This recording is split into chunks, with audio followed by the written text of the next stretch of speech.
took off. Facing a time-consuming and expensive run. A record amount of money has been spent on these races. It could still work. Break down every moment. So Bill O'Reilly, I think it was on Friday, bet me that if I came out on stage this weekend at a tour thing that we did, if I came out dressed as Joy Behar, he would pay me $5,000. I believe Bill O'Reilly owes me $5,000, but I'm going to let you decide. I'll show you what my costume was on stage on Saturday, and you can decide if he owes me the cash later on in the program. But tonight, it is Election Eve 2010, and the outcome depends on you. By the time we meet again tomorrow, you will have... No, you know what?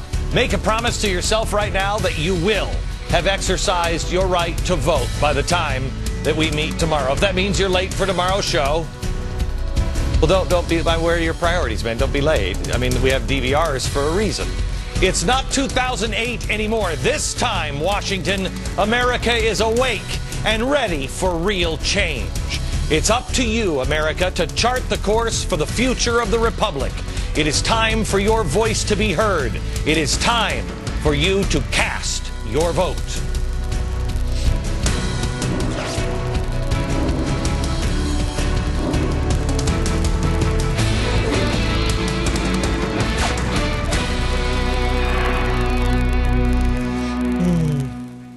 Hello, America. It's Election Eve. Democrats are all curled up in the fetal position, binky in hand, just bracing for the bad news. According to the polls, it's almost certain to be bad news. The only question left is, how bad will it be? Gallup just released these poll numbers. Among likely voters, Republicans have a 15-point lead over the Democrats. Gallup said this gap is unprecedented in their polling history. But may I be the little black rain cloud? Don't count your chickens before they hatch. Most people haven't voted yet. That 15-point gap is great, but depending on one thing, you, and whether the voters turn out. If voter turnout is low, the Republican lead shrinks to 4-point advantage. You've got to make sure you go out and vote. Bring somebody along with you, because the opposition is working overtime to make sure the damage is minimalized. Now, you have George Soros. I mean, George Soros he's opening up his wallet like never before, paying things like blogs, think tanks, NPR reporters, even making sure the right Secretary of States are elected. You know, for the close recounts, George just wants to make sure it's all fair. Really? Every shady voting trick is being pulled out. In Pennsylvania, voters in the 8th District got this in the mail. This is amazing. They warned that, hey, you should have received a notice from our office. Our records indicate that you have not responded. Yeah. It's warning them, the voters, that their ability to vote will be in jeopardy unless they return the enclosed absentee ballot. This is from the Pennsylvania Voter Assistance Office. It's fictitious. Prepaid envelope, actually, when you put your ballot in, it sends it back to a P.O. box belonging to Tim Persico, campaign manager for a Democrat, Patrick Murphy.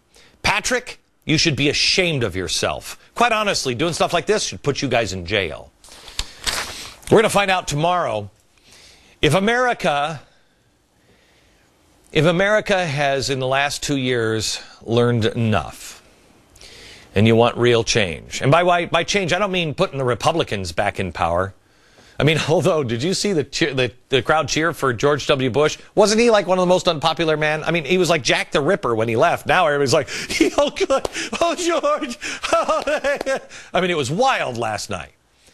Putting Republicans back in power is not the change America is looking for. Change is rooting out the cancer that is big government progressivism. And that's not going to happen overnight. It is structure and framework that has been put in place for over 100 years, designed to make us more dependent on government. Tomorrow is just a first step to reversing that trend. It's not, well, let's try the R's again. I think this is the last chance for the R's.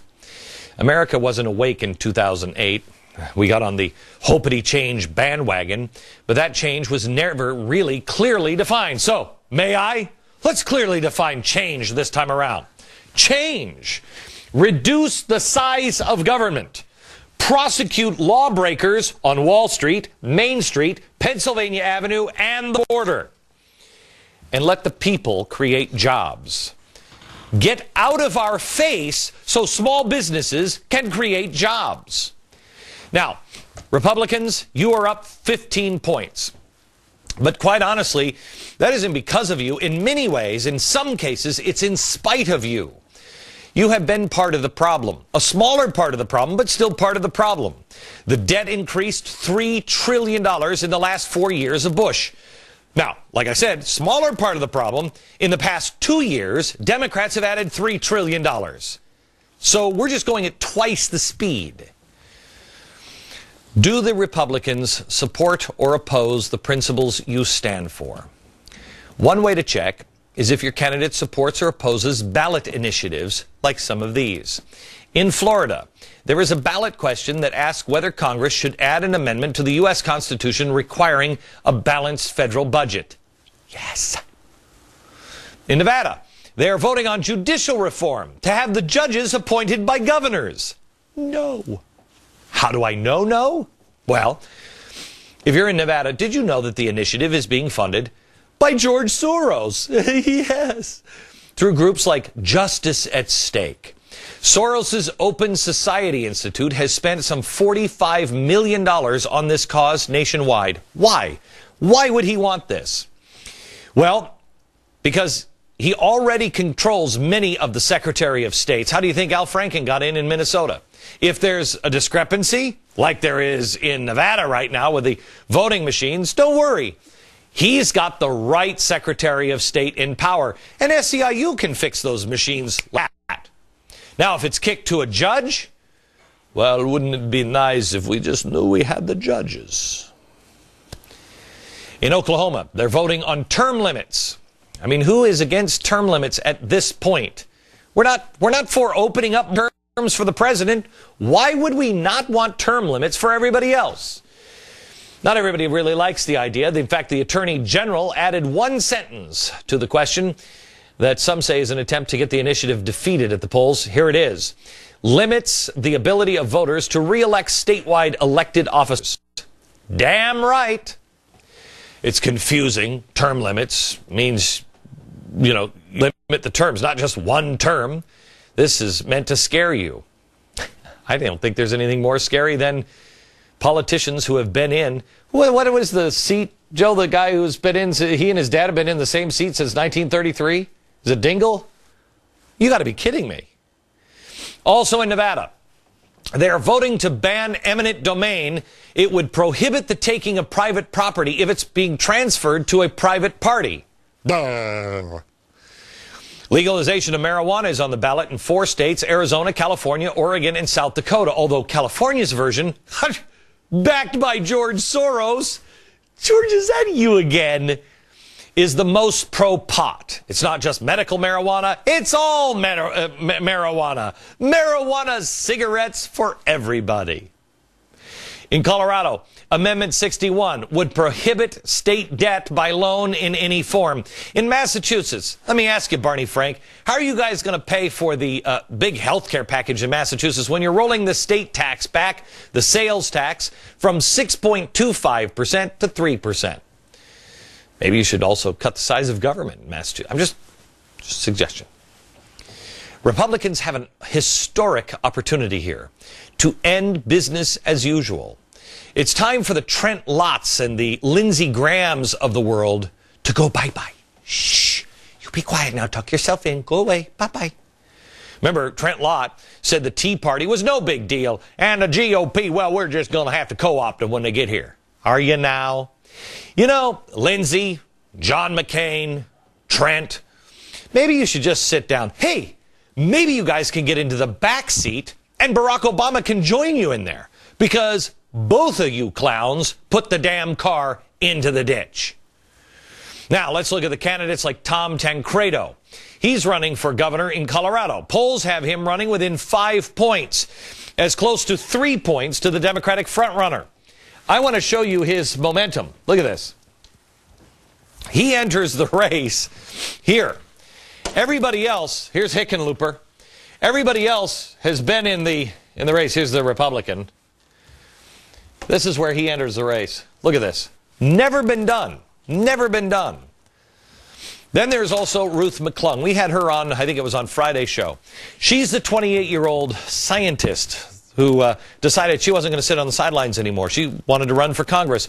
Her mom is her campaign manager. She was basically laughed at by the establishment GOP for taking on a longtime progressive incumbent.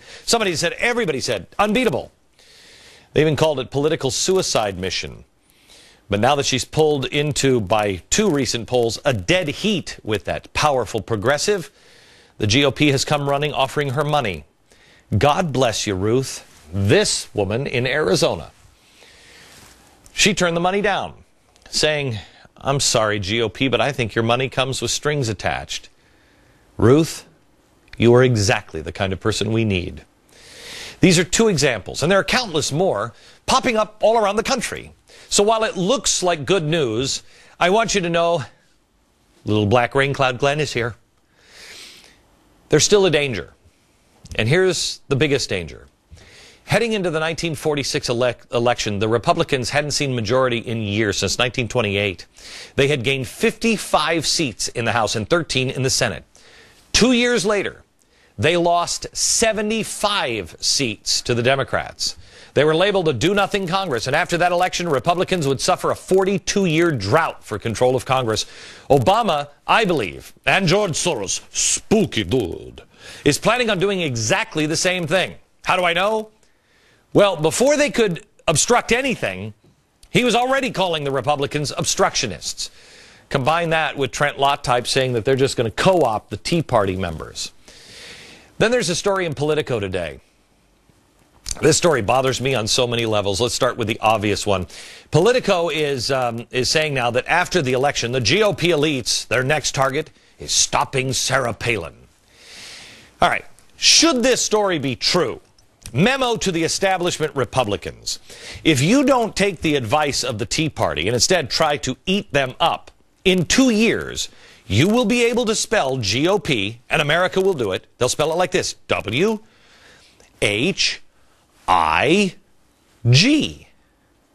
Whig. Where's the Whig Party today? Well, that's right. They don't exist. Yeah. That's you guys.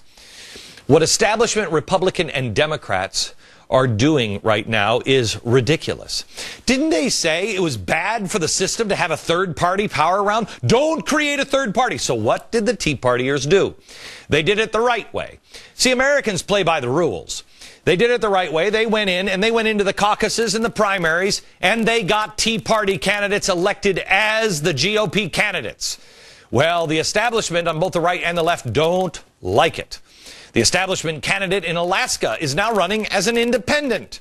The establishment candidate in Florida is running as a Democrat. The parties who didn't want a third party, each of them have created a third party. Now, the second thing you need to know on this particular story out of the Politico is the Politico is a left-leaning hack site. I mean, really, it's the Politico. Here's what they're trying to do. The day before the election, they're trying to discourage Tea Party members from voting, saying it really doesn't matter if your guy gets in because Trent Lott's going to be there. He's going to shut him down anyway. I think, personally, that story should be written the opposite way. Establishment candidates like Trent Lott and Lindsey Graham, if you don't embrace the common sense values and principles, if you don't hear what America is saying this time around, you are the ones who are going to get the boot. And you're going to get it a place, the boot generally in a place right about here, in this general area.